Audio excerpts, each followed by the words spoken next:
종 선지자들과 성도들과 또 작은 자든지 큰 자든지 주의 이름을 경외하는 자들에게 상 주시며 또 땅을 망하게 하는 자들을 멸망시키실 때로소이다 하더라.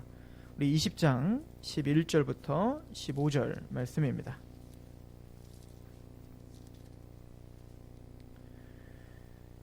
계시록 20장 11절에서 15절 우리 함께 봉독합니다. 시작. 또 내가 크고 흰 보좌와 그 위에 앉으신 이를 보니 땅과 하늘이 그 앞에서 피하여 간데 없더라. 또 내가 보니 죽은 자들이 큰 자나 작은 자나 그 보좌 앞에 서 있는데 책들이 펴 있고 또 다른 책이 펴졌으니 곧 생명책이라. 죽은 자들이 자기 행위를 따라 책들에 기록된 대로 심판을 받으니 바다가 그 가운데서 죽은 자들을 내주고 또 사망과 음부도 그 가운데서 죽은 자들을 내주매 각 사람이 자기의 행위대로 심판을 받고 사망과 음부도 불못에 던지니 이것은 둘째 사망 곧 불못이라.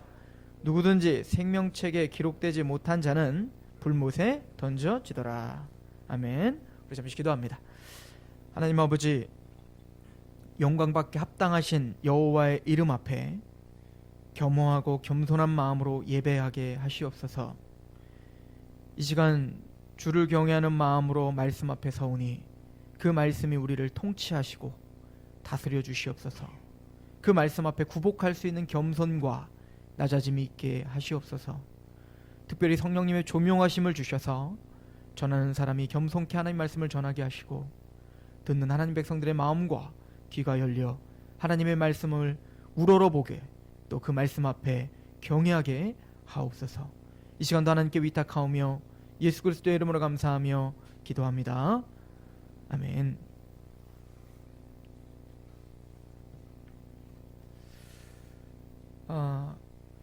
우리는 사도신경을 강해하고 있고 묵상하고 있는데요.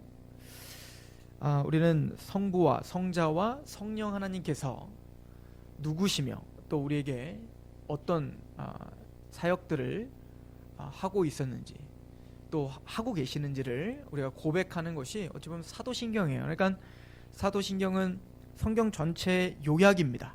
그렇죠?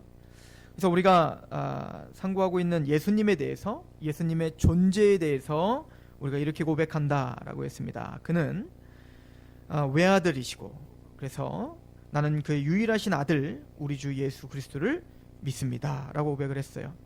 그분은 성령으로 잉태되어 동정녀 마리아에게 나셨고 본디오 빌라도에게 고난을 받아 십자가에 못 박혀 죽으시고 장사된 지 사흘 만에 음부까지 내려가사 사흘 만에 죽은 자 가운데서 다시 살아나셨다는 것이었습니다.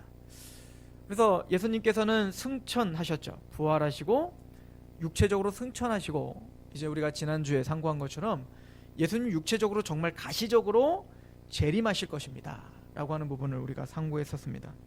그리고 재림과 동시에 우리가 고백하는 바는 하늘에 오르셔 전능하신 아버지 하나님 우편에 앉아 계시다가 거기로부터 살아있는 자와 죽은 자를 심판하러 오십니다 라고 심판주 되심을 믿는다는 것입니다.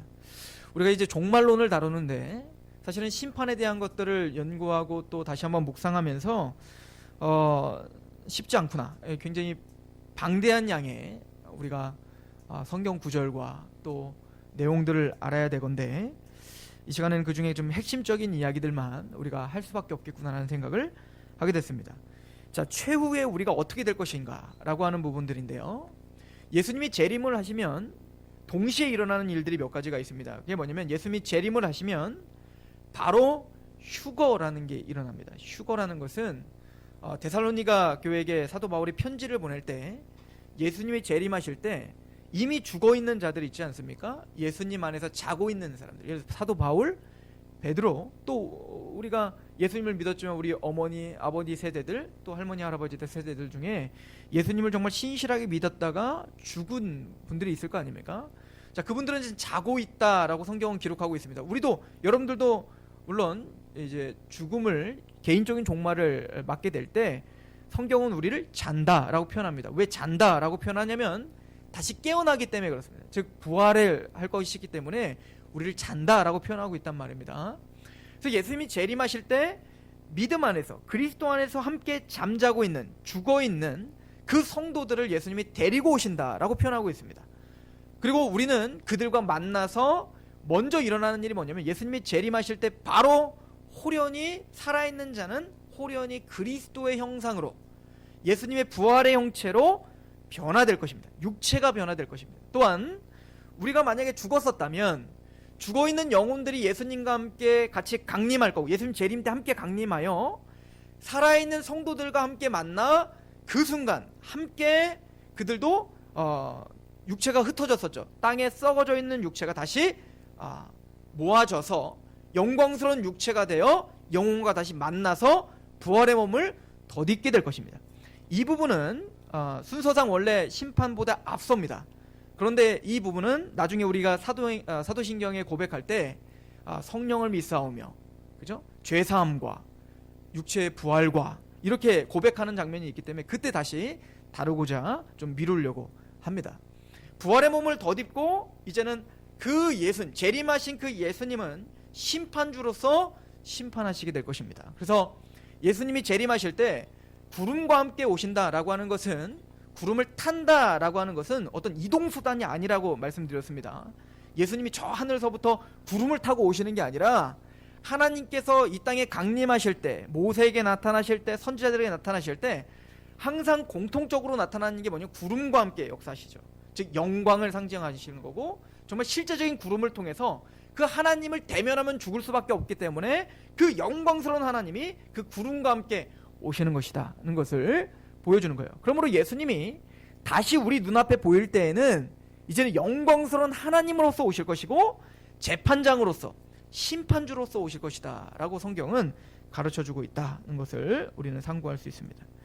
자, 이 심판에 대해서 우리가 먼저 상고할 때 언제 심판의 시기가 올 것인가? 바로 예수님이 재림 때입니다.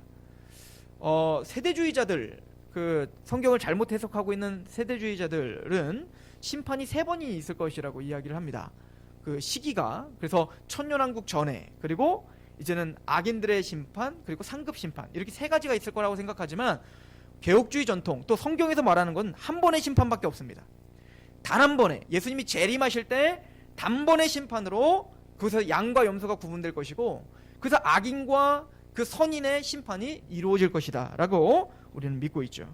그래서 히브리서 9장 27절에 사람이 한 번 죽는 것은 사람에게 정하신 것이요 우리가 죽는 것은 정하신 것입니다. 다 죽을 거예요.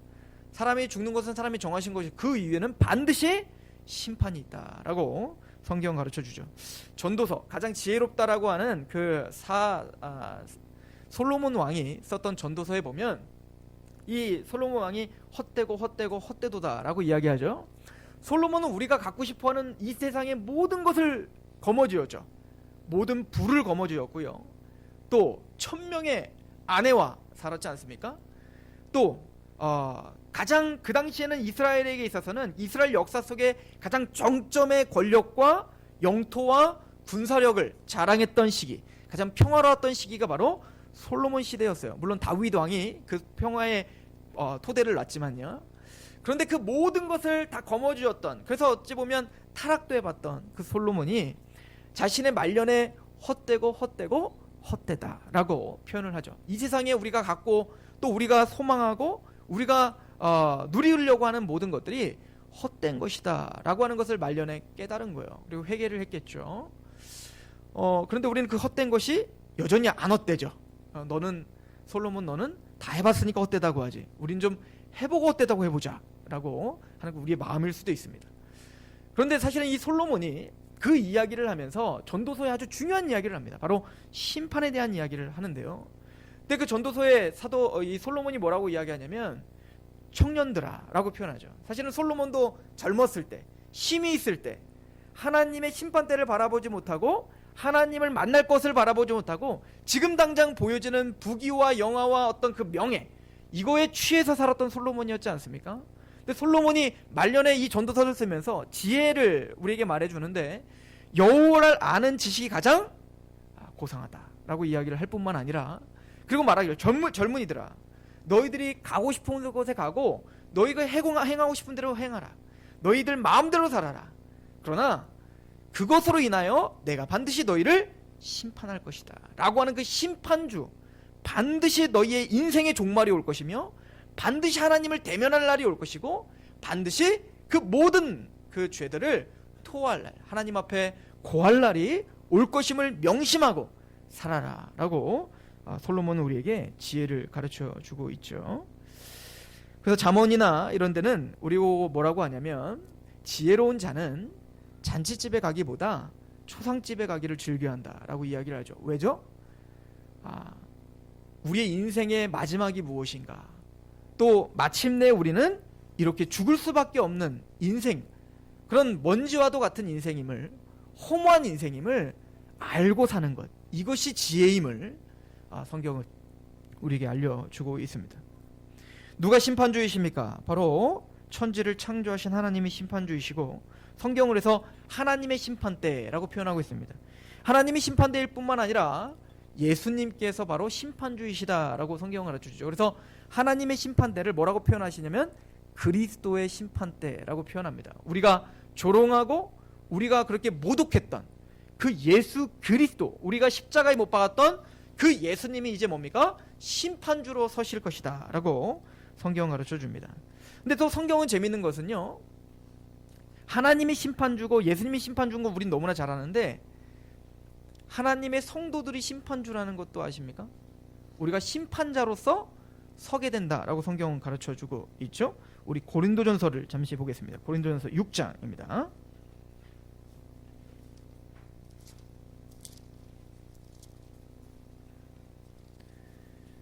고린도전서 6장 2절에서 3절인데요.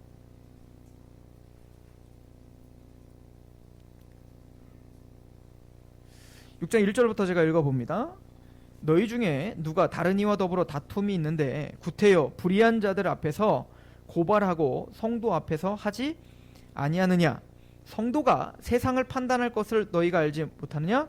세상도 너희에게 판단을 받겠거든 지극히 작은 일 판단하기를 감당하지 못하겠느냐? 우리가 천사를 판단할 것을 너희가 알지 못하느냐? 그러하거든 하물며 세상의 일이랴. 그래서 성경은 뭐라고 하니? 판단이란 말이 심판이라는 말이거든요. 근데 하나님의 성도들이 누구를 판단? 세상을 심판할 것이고 또 천사들까지도 심판의 자리에 설 것이다 라고 이야기하죠. 우리 마태복음도 한번 볼까요? 마태복음 19장입니다.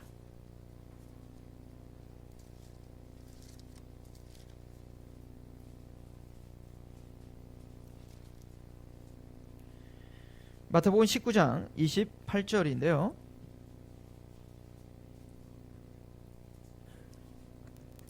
예수께서 이르시되 내가 진실로 너희에게 이르노니 세상이 새롭게 되어 인자가 자기 영광의 보좌에 앉을 때에 나를 따르는 너희, 성도들을 가리키는 겁니다. 우리를 가리킵니다.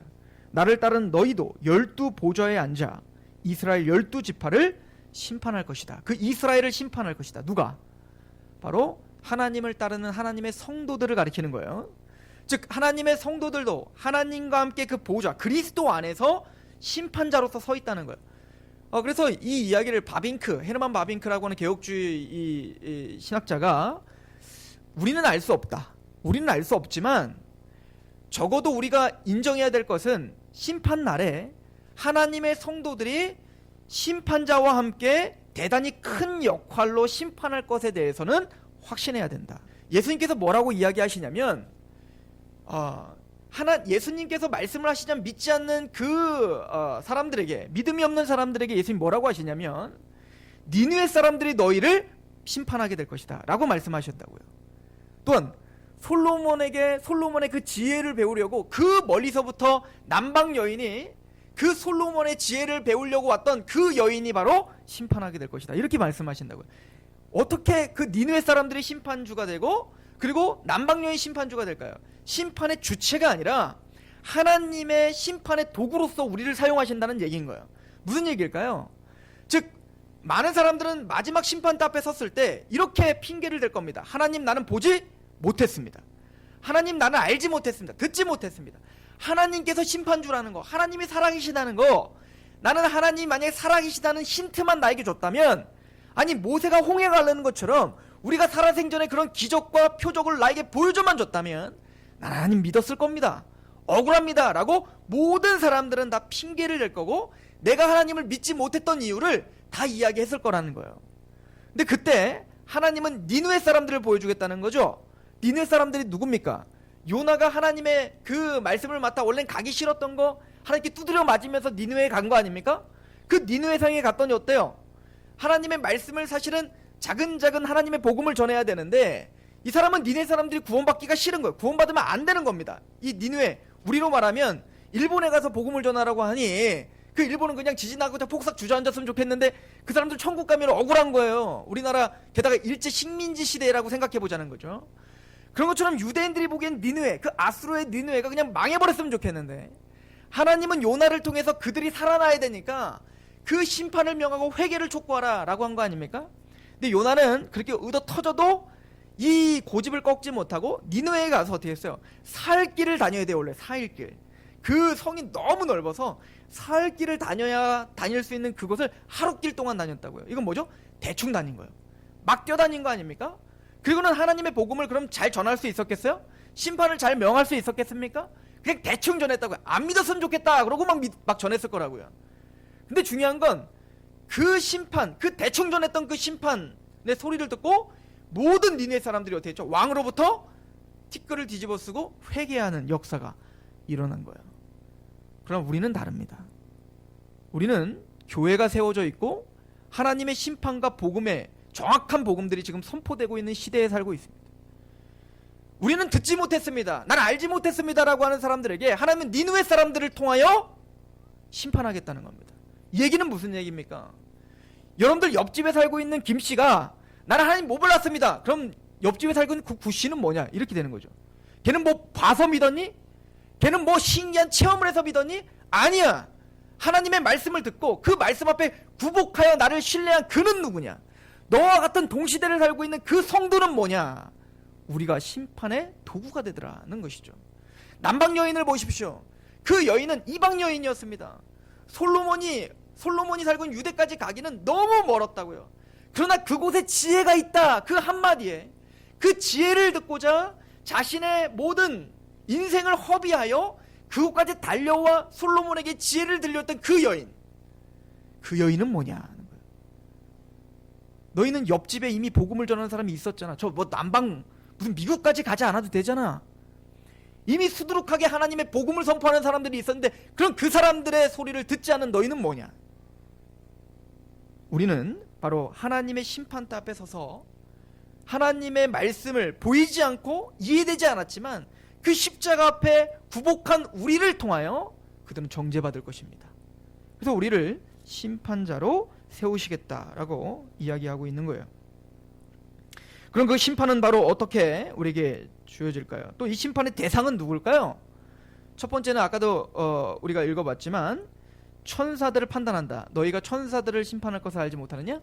천사들이 첫 번째 심판의 대상이 될 것입니다. 이 천사는 어떤 천사가 심판을 받을까요? 사탄이죠. 그래서 마지막 심판 날엔 그 사탄이 이제 무적행으로 들어가고 완전히 파멸당하게 될 것입니다. 우리를 유혹하고 하나님을 대적하게 만드는 그 사단의 권세, 그 권세가 이제는 깨어져 버리고 완전히 심판당하게 될 거예요. 그런데 이 땅에 이 세상신, 이 사탄을 세상신이라고 하고 속이는 자라고 하죠. 이 세상신, 그럼 그 사탄의 수하들이 누굴까요? 이 세상의 원리대로 그냥 살아가고 있는 사람들입니다. 하나님의 원리가 아닌 하나님의 말씀의 통치를 받는 게 아니라 그 세상의 통치, 세상의 문화, 트렌드, 나의 감정을 지배받으며 그 감정대로 행하는 사람들이 뭐냐면 바로 이 사탄의 후예들이다라고 성경은 가르쳐주고 있는 겁니다. 사탄이 심판받는 건 뭐죠? 하나님의 백성이 아닌 사단의 권세 아래에 있는, 이걸 예수님 뭐라고 하는, 너희가 마귀의 자녀다라고 표현한다고요. 너무 과격하죠? 근데 괜찮아요. 제가 한 얘기가 아니니까. 예수님이 하신 얘기입니다. 마귀의 자녀다라고 이야기를 하고 있죠. 즉 마귀는 무슨 막 피 흘리고 막 이렇게 막 풀어헤치는 그 귀신을 말하는 게 아니라 실제적으로 우리의 생각과 마음을 주장하고 또 세상의 원리, 하나님의 원리를 배격하고 선악과를 따먹게 하게 한 그 사탄을 가리키는 것이죠. 선악과를 따먹은 게 뭐죠? 하나님의 선악의 판단 기준이 하나님께 있지 않고 누구에게 있다는 거예요? 나에게 있다는 것입니다. 내가 선악의 판단 기준이라는 겁니다. 하나님이 옳다 하지만 내가 보기에, 아니 우리 이웃들 100명이 보기에는 그게 틀린 거라고 만다면 하나님과 우리 100명과 다수결로 하자는 거예요. 이게 인간들입니다. 즉 판단, 선악의 판단 기준이 하나님께 있지 않고 나에게 있습니다. 이것이 죄입니다. 이게 원죄고 이게 사탄이 우리를 지배하는 방법인 거예요. 그래서 그 사람들의 특징이 있죠. 예수님을 믿으십시오. 심판이 있습니다. 롯이 소돔과 고모라가 멸망할 때 그 심판을 명했습니다. 좀 있으면 이 소돔과 고모라 땅이 불로 심판할 겁니다. 그랬더니 그 사위가 될 사람들이 뭐라고 하죠? 그 롯의 이야기를 농담으로 여겼더라 라고 합니다. 우습게 여겼더라, 가볍게 여겼더라.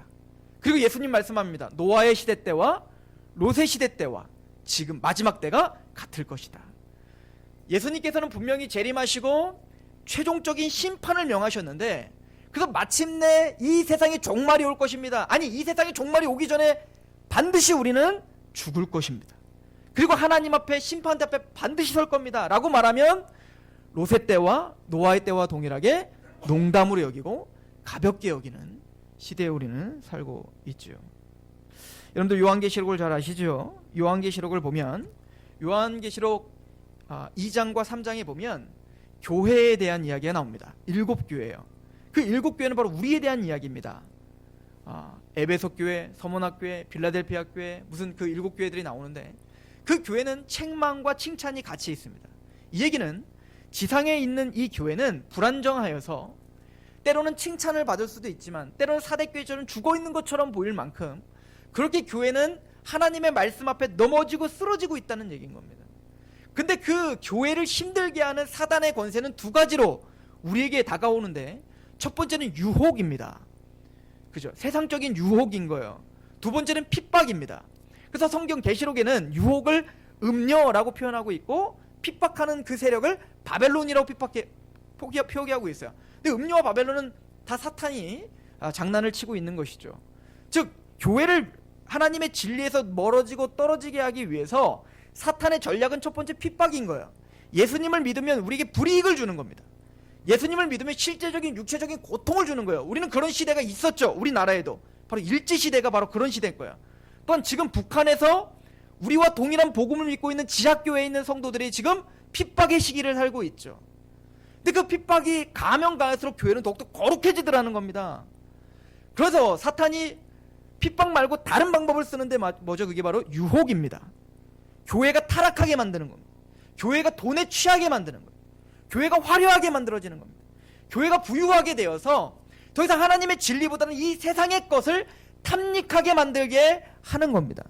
7교회 중에 서머나 교회, 빌라델비아 교회가 칭찬을 받았던 교회인데 이 교회는 핍박이 가해졌죠. 거기 정결하게 됐습니다. 근데 재밌는 건 나머지 교회들은 다 유혹이었습니다. 세상의 유혹, 부유하게 했고 크게 해줬습니다. 평안하게 해줬습니다. 그때 뭐가 일어나죠? 타락이 일어났다. 하나님의 책망이 일어났다는 거예요. 오늘날 우리가 살고 있는 이 시대는 어떤 시대일까요? 유혹이 강한 시대라고 우리는 봐야 됩니다. 우리는 넘어질 수 있고 쓰러질 수 있습니다. 그런데 계시록 4장 5장에는 천상의 교회를 보여줍니다. 하늘의 보좌를 보여준다는 얘기인 거예요. 우리가 그렇게 이 땅에서 볼 때 연약하고 쓰러지고 뭔가 부족함이 있지만 너희들의 정체성은 바로 하늘에 있단다. 그 사장의 성부 하나님께 찬양하는 그 영광스러운 찬양의 모습을 보여주고, 또 계시록 5장에는 어린 양 대신 우리를 위해서 십자가에 죽으신 예수 그리스도에 대한 그 찬양의 영광스러운 완성된 하나님의 예배를 보여주는, 그래서 우리가 지금 보여드리고 있는 이 예배, 정말 아무렇지도 않아 보이지만 이 예배가 얼마나 영광스러운 것인지, 성부 하나님과 성자 하나님께 예배드리는 그 예배가 하나님 앞에는 얼마나 영광스러운 모습인지를 우리에게 보여주는 거 아닙니까? 우리는 존존의식을 가지고 이 예배를 참여하셔야 되는 거예요. 그러면 그 보좌에서부터 요한계시록 6장부터 드디어 심판의 메시지가 나옵니다. 그게 우리가 잘 아는 7인, 7나팔, 7대접이라고 하는 6장부터 16장까지 그 긴 장 동안 하나님이 어떻게 심판하시는지를 설명합니다. 근데 그 심판은 단순히 마지막 심판 때 우리에게 올 재앙뿐만 아니라 우리가 살아가고 있는 이 현실 속에서도 우리가 얼마나 지금 재앙 속에서 살고 있는가, 우리가 얼마나 하나님의 심판 속에서 살고 있는가를 보여주겠다고요. 그리고 최종적으로 일곱 대접을 통해서 예수님이 재림하실 때 어떤 심판, 그 두려운 심판이 어떤 것인지 우리에게 보여주고, 그리고는 17장 18장 우리를 유혹했던 그 음녀가 어떻게 심판받을 것이며 어떻게 끝장날 것이며 또 우리를 핍박했던 그 바벨론이 어떻게 무너질 것인지 요한계시록 17장 18장에 우리 알려줍니다. 그리고는 19장엔 예수님이 재림하셨을 때 심판주로서 우리에게 오시는 그 예수님이 어떤 모습으로 우리에게 다가오시는지를 설명합니다. 계시록 19장을 봅시다.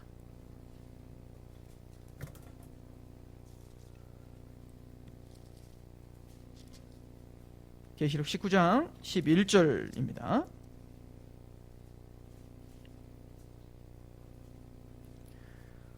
(11절부터) 제가 읽어봅니다.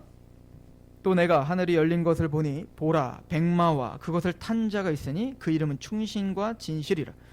그의 공의로 심판하며 싸우더라. 예수님께서 심판주로서 이제는 가공할 만한, 우리가 상상하기 어려운 두려움과 공포로 하나님은 몰아넣으실 것입니다. 12절 그 눈은 불꽃 같고 그 머리는 많은 관들이 있고 또 이름 쓴 것 하나가 있으니 자기밖에 아는 자가 없고 또 그가 피 뿌린 옷을 입었는데 그 이름은 하나님의 말씀이라 칭하더라. 이 피 뿌린 옷은 두 가지 해석이 가능한데, 하나는 어린 양 십자가의 은혜로 피 흘리심을 상징한다. 그러나 문맥적으로는 그거보다는 지금 심판주로서 재림하셔서 이제는 예수 그리스도께 굴복하지 않았던 자들을 심판하셔서 그 칼날에 의하여 그 악인들이 처단당했던 피를 묻은 것으로 우린 봐야 됩니다. 14절 하늘에 있는 군대들이 희고 깨끗한 세마포 옷을 입고 백마를 타고 그를 따르죠. 심판주가, 예수님이 심판주로서 가실 때 우리는 모두가 다 뭐요? 흰 옷을, 거룩한 옷을 입고 예수님을 따라 이제는 그 개선장군처럼 입성하고 있는 모습을 보여주고 있습니다. 15절 같이 읽어봅시다. 시작. 그 입에서 예리한 검이 나오니 그것으로 만국을 치겠고 친히 그들은 철장으로 다스리며 또 친히 하나님 곧 전능하신 이의 맹렬한 진노에 포도주 틀을 밟겠고 그 옷과 그 다리의 이름을 쓴 것이 있으니 만왕의 왕이요 만주의 주라 하였더라. 그래서 예수님은 심판주로서 입에는 예리한 검이 나온다. 이게 뭐죠? 예수님의 거룩한 말씀으로 공의로운 심판이 이루어질 거라는 것이죠. 심판의 대상이 하나님 앞에 섰을 때는 하나님의 법대로 심판을 받는 거지 우리의 감정과 우리의 생각대로 심판받는 게 아닌 거예요. 내가 보기엔 내가 죄인이 아닌데요? 이게 세상 사람들의 이야기죠. 난 죄 짓지 않았는데요? 난 그래도 괜찮게 살았는데요? 그건 내 생각이고 타락한 인간의 생각이고, 거룩하신 하나님과 예수 그리스도의 말씀의 잣대로 예리하게 우리를 심판할 것이다. 그때는 어떻게 할 거라는 겁니까? 그 악인들을 다 맹렬한 진노의 포도주 틀에 밟겠다. 이제는 자비가 없고 사랑이 없고 긍휼이 없습니다. 끝이라는 거예요. 예수님께서 비유를 하실 때 부자 이야기와 나사로 이야기가 있습니다. 이 부자는 뭐냐면 음료에 속아 이 세상 것만 탐닉하며 살았던 사람들이 바로 이 부자이죠. 세상의 이 권위와 권세와 돈과 명예 때문에, 그것 때문에 자신을 즐겼고 또 기뻐했던 사람이었습니다. 영적인 생활, 하나님의 심판, 영원한 세상에 대해서는 무관심하며 농담으로 여겼던 사람이 바로 이 부자였죠. 나사로는 이 땅에서 가난하게 살았습니다. 남들이 던지는 그것을 받아 먹으면서 살 수밖에 없었는 궁핍한 삶을 살았지만 나사로는 영원한 생명을 바라봤습니다. 예수 그리스도께 무릎을 꿇었고 이 땅에서 고난당하며 살았지만 주님 앞에 살았던 그 대표적인 예가 바로 나사로였죠. 주님의 심판대 앞에 이제 섰습니다. 종말이 왔고, 개인적인 종말이 왔고, 나사로도 죽고 이 부자도 죽었습니다. 이 부자가 간 곳은 바로 지옥에 갔고, 그리고 이 나사로는 아브라함의 품에 갔죠. 근데 그때 이 부자가 하는 얘기가 뭐였죠? 너무 고통스러워서, 이 영원한 불못이 너무 고통스러워서 그 나사로 보고 물 좀 한번 찍어갖고 혀에 좀 닿게 해주세요. 그것만으로 살겠습니다. 그러니까 우리가 상상할 수 없는 고통, 우리가 상상할 수 없는 두려움이 그 부자를 부여잡고 있었던 거죠. 그때 부자가 한 얘기가 뭡니까? 아브라함이요, 내가 세상에 다시 태어나서 내가 나가서 하는 것은 불가능한 걸 압니다. 왜? 난 죄인이니까. 그러나 저 나사로는 적어도 의인 아닙니까? 천국에 있지 않습니까? 그러니까 저 나사로를 보내서 지금 살아있는 내 자녀들, 지금 살아있는, 아직도 기회가 있는, 자비가 있고 사랑이 있는 구원의 날인 그 사람들에게 가서, 내 자녀들에게 가서 정말 하나님의 심판이 있고 정말 지옥이 있고 정말 천국이 있다는 것을 좀 알려주십시오. 나는 못 나가더라도, 나는 이미 배렸으니까, 나는 영원한 지옥에 살아야 되는 거니까 나사로라도 나가서 죽은 사람이 일어나가지고 진짜 천국이 있습니다, 진짜 지옥이 있습니다 하면 다 믿을 거 아닙니까? 근데 아브라함이 뭐라고 하죠? 관둬라. 이미 너희 가족들에게는 선지자들이 있느니라. 무슨 얘기입니까? 이 땅의 선지자들이 바로 여러분들이죠. 복음을 알고 영원한 세계를 알고 있는 하나님의 백성들이 전파해도 믿지 않으면 믿지 않는다. 죽었다가 살아나는 사람이 있다 해도 믿지 않을 것이다. 기회는 이 땅에 밖에 없다라고 성경은 단호하게 선언하죠. 그 지옥 형벌이 얼마나 무서울까요? 우리는 모릅니다. 경험해 본 사람이 없기 때문에. 예수님께서 이렇게 설명을 하셨죠. 온전한 몸을 가지고 지옥에 가는 것보다 차라리 너희가 눈을 범죄케 하고 눈을 빼버려라. 차라리 손이 범죄케 하고 손을 잘라버려라. 근데 손을 자르면 지옥 갈 사람이 천국 간다는 얘기요? 아니죠. 지금 비유하시는 겁니다. 그만큼 지옥엔 가면 안 되는 곳이라는 걸 설명하는 거예요. 그만큼 지옥은 두려운 곳이다 라고 설명을 하고 있는 겁니다.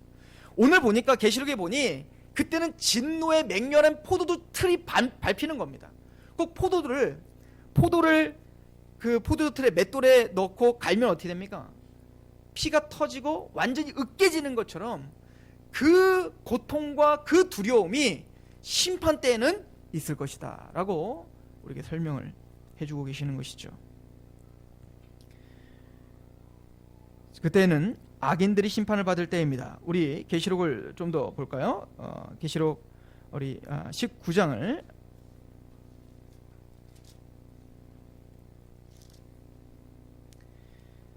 우리 11장을 한번 가보겠습니다. 11장 18절입니다.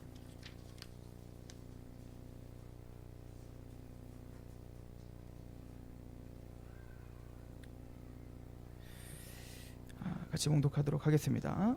시작. 이방들이 분노하며 주의 진노가 내려 죽은 자를 심판하시며 종 선지자들과 성도들과 또 작은 자든지 큰 자든지 주의 이름을 경외하는 자들에게 상 주시며 또 땅을 망하게 하는 자들을 멸망시키실 때로소이다. 이 심판 때는 단번에 심판이 있는데 그 심판은 나눠지게 될 것입니다. 오늘 말씀해 보니까 이방인들이 분노하며 주의 진노가 내려 죽은 자를 심판하시며 이들은 분노하게 될 것입니다. 이게 참 특징인데요. 우리는 그 심판이 딱 오면 물론 성경에 이를 갈미 있을 것이다 이렇게 표현하고 있고 통곡할 것이다 라는 말씀도 있지만 한편에서는 뭐냐면 분노할 거라는 거예요. 그러니까 이 악인들이요, 예수님을 믿지 않아 지옥에 갈 때, 심판을 받고 지옥에 갈 때 이 사람들은 끝까지 회개하는 게 아니라 어떻게 할 거라는 겁니까? 분노할 거라는 거예요. 하나님에 대해서 억울하다, 내가 왜 지옥 가냐, 저놈은 내가 보기엔 나보다 더 못 사게 사는 것 같은데 왜 쟤는 천국 보내면 나는 왜 지옥 가냐, 이렇게 끝까지 하나님의 판단에 대하여 분노할 것이다 라고 이야기를 하죠. 이게 심판의 양상인 거예요. 그러니까 그 심판 때는 오늘 본문의 계시록 20장에 보면 하나님께 죄책을 기록해 놓고 거기에 우리가 태어나면서 죽을 때까지 지었던 모든 죄들을 기록하고 공의롭게 심판할 것을 명하고 계셨죠. 그러나 그 심판 때는 그 분노하는 거와 반대로 그 반대에는 종이나 선지자들과 성도들과 또 작은 자든지 큰 자든지 주의 이름을 경외하는 자들에게는 상을 주실 것입니다. 여러분들 성도들도 심판대 앞에 서는 것을 믿으십니까? 성도들도 심판대 앞에 섭니다. 우리는 보통 이걸 뭐라고 표현하냐면 상급 심판이라고 이야기해요. 근데 우리가 오해하지 말아야 되는 거는 모든 성도들도 다 심판대 앞에 서요. 그 심판대 앞에 섰을 때 우리가 행했던 것, 우리가 지었던 모든 죄들이 그 심판대 앞에 다 드러날까요? 안 드러날까요? 성경의 대답을 들어봅시다. 고린도 후서 보세요. 고린도 후서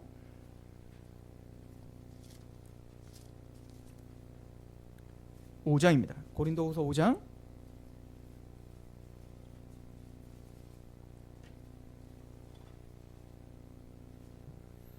이제는 성도들의 심판을 말하는 겁니다. 우리가 말하는 상급 심판이에요. 근데 우리는 이 상급 심판이라는 것도 긴장하며 보셔야 되는 건 맞습니다. 왜냐하면 5장 10절, 자 8절부터 봅니다. 우리가 담대하여 원하는 바는 차라리 몸을 떠나 주와 함께 있는 그것이라. 그런즉 우리는 몸으로 있든지 떠나 있든지 주를 기쁘게 하는 자가 되기를 힘쓰노라. 우리가 이 땅을 살아가면서 죽든 살아있든 주님을 위해서 힘쓴다는 거예요. 왜 그랬을까요? 사도 바울이 10절 같이 읽어봅시다. 시작. 이는 우리가 다 반드시 그리스도의 심판대 앞에 나타나게 되어 각각 선악간의 그 몸으로 행한 것을 따라 받으려 함이라. 이거 지금 구원받은 자의 심판을 말하는, 우리를 말하는 거예요. 우리는 죽으나 사나 하나님 앞에 최선을 다해 삽니다. 사도 바울이 왜 그렇게 살아야 된다고 이야기하죠? 구원받은 하나님 백성들에게 선한 것들만, 우리가 잘한 것들만 심판대 앞에 드러난대요? 분명히 선악간에 우리가 행한 것들이 다 어떻게 할 거라는 거예요? 드러날 거라고 이야기하는 거예요. 구원받은 하나님의 성도들도 우리의 지었던 모든 죄들이 드러나게 될 것입니다. 이게 성경이 가르치는 거예요. 로마서 가봅시다. 로마서 14장입니다. 이게 불신자의 심판인지 성도의 심판인지를 잘 보세요. 로마서 14장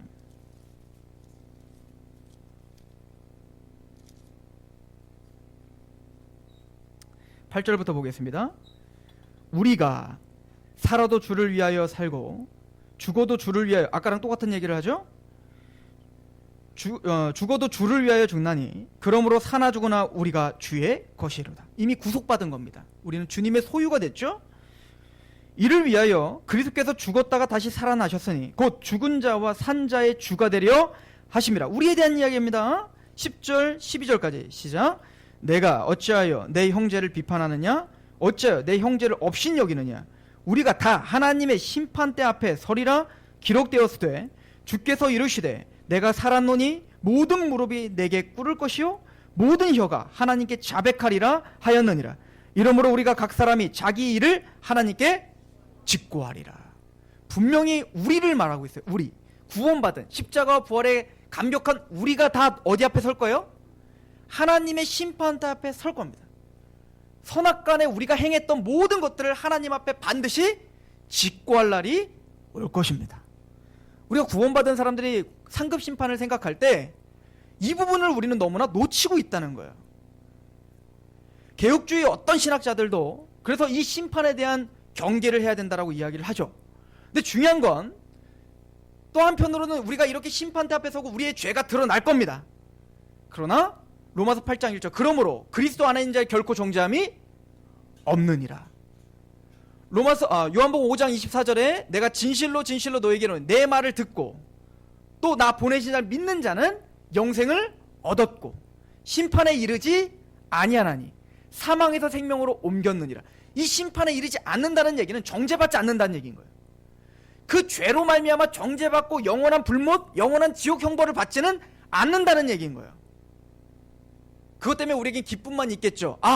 우리의 죄가 드러나 우리는 이렇게 죄인입니다. 하나님 너무나 이런 죄인인, 우리는 자격이 없는 우리가 드러날 겁니다. 그럼에도 불구하고 이것이 예수님의 십자가로 죄사함 받았고 구원을 받은, 그래서 우리가 천국에 들어가고 하나님의 백성 된다는 것이 얼마나 값진 은혜인지를 고백하며 찬양하는 것만 있겠죠. 맞습니다. 우리는 정죄받지 않습니다. 우리는 영원한 천국을 이미 확보한 거예요. 자, 예수님이 재림하시면 순서가 있다고 했죠. 먼저 부활이 있습니다. 우리는 영광스러운 몸을, 부활을 덧입고 심판대 앞에 서는 거예요. 믿으십니까? 부활의 몸을 덧입고 심판대 앞에 서서 다시 심판의 부활로 오지 않아요. 우리는 부활의 몸을 입은 걸 영원히 그 몸을 갖고 영원한 천국에 갈 겁니다. 구원에서 뒤집히는 건 없는 거예요. 그러나 적어도 우리는 주님 앞에 부끄러울 것입니다. 우리가 하나님 앞에 살았던 것, 그 상을 분명히 하나님은 주시겠지만 분명히 선악간에 우리가 죄 가운데 주님의 말씀대로 살아야 됐던 문화의 비유 아시지 않습니까? 그 문화는 이미 구원받은 사람들이에요. 한 문화씩을 다 줬다고요. 그런데 그 똑같은 문화를 갖고 다른 열매를 맺었단 말입니다. 그리고는 많은 열매를 맺은 잘하고 충성된 종이라는 칭함을 받았지만 게으른 종이라고 책망도 받는 종이 있다는 걸 믿으셔야 됩니다. 우리는 우리가 행했던 모든 일들을 주님 앞에 반드시 헤아림을 받는 날이 올 것이다 라고 표현하죠. 고린도 교회에 사도 바울이 고린도서 3장에 편지를 보내면서 우리가 너무나 잘 아는 말씀이지 않습니까? 그리스도의 토대를 맡고 있는, 그리스도의 터를 맡고 있는 우리에게 읽읍시다. 고린도서 3장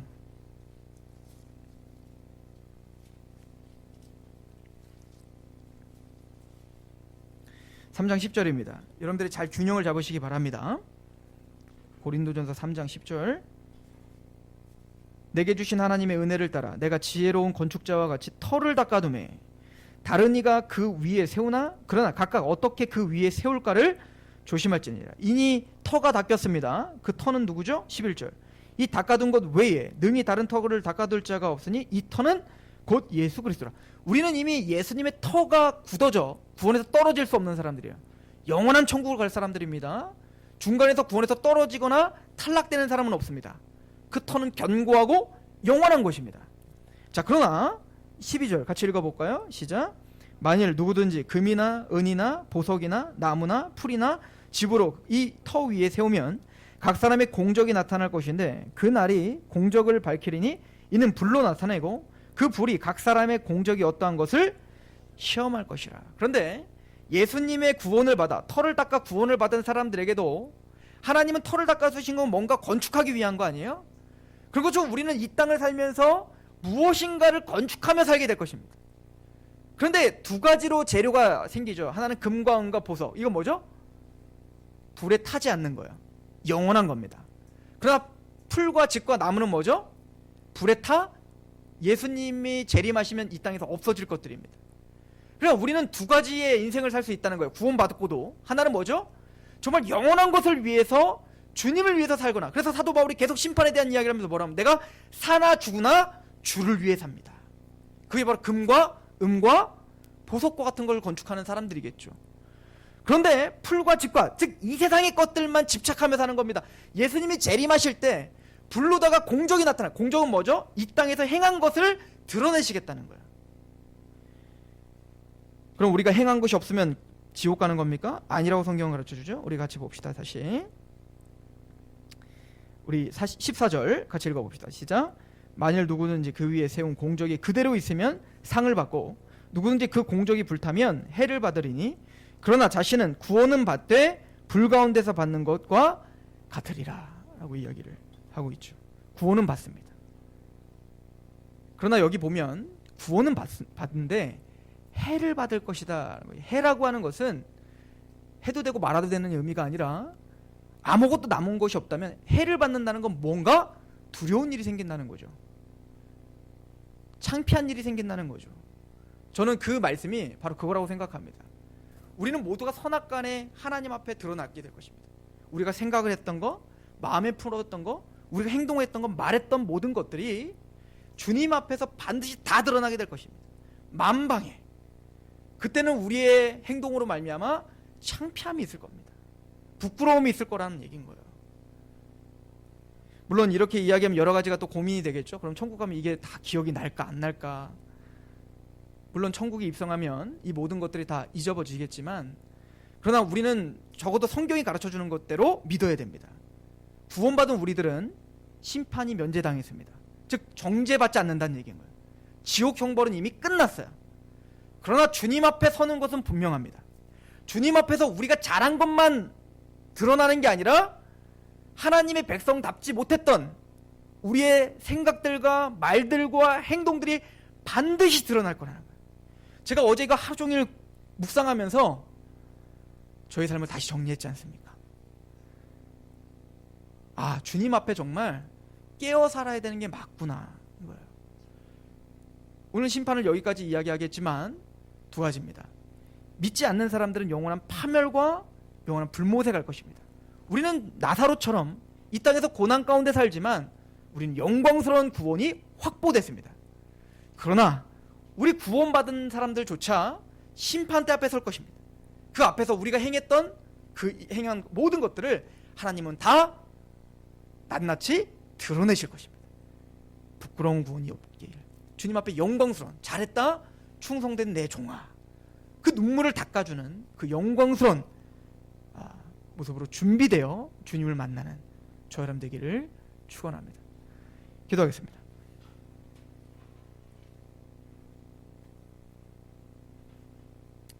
하나님은 불의하지 아니하사 너희의 행위와 그의 이름을 위하여 나타낸 사람으로 이미 성도를 섬긴 것과 이제도 섬기고 있는 것을 잊어버리지 아니하시느니라.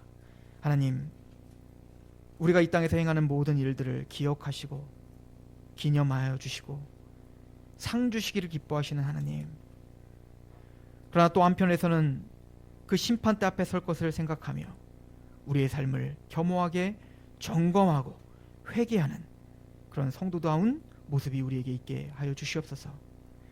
영원한 파멸 가운데 영원한 정죄의 심판을 받아 영원한 불못에 던져져야 될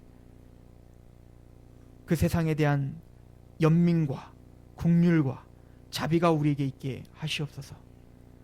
하나님의 말씀을 또 하나님의 귀한 진리를 아는 사람답게 하나님의 심판을 롯처럼 담대하게 선포하는 자들이 되게 하여 주시고, 또 그 하나님의 말씀 앞에 그 십자가의 구원 앞에 감사와 감격으로 예배드리며 또 그 하나님의 그 한량없는 그 은혜가 우리를 인도하고 있음에 감격하여 오늘 하루도 주님 앞에 무익한 종이라 고백하며 살게 하여 주시옵소서. 또한 하나님 앞에 이 세상이 우리를 판단하는 것이 아닌 하나님의 판단이 우리를 기다리고 있으며 하나님의 상이 우리를 기다리고 있음에 우리가 그 영광을 향해 달려나가는, 그래서 사나 죽으나 주를 위해서 사는 하나님의 성도들이 되게 하옵소서. 예수님의 이름으로 감사하며 기도하옵나이다. 아멘. 우리 하나님께 찬양하며 기도합시다. 찬양합시다.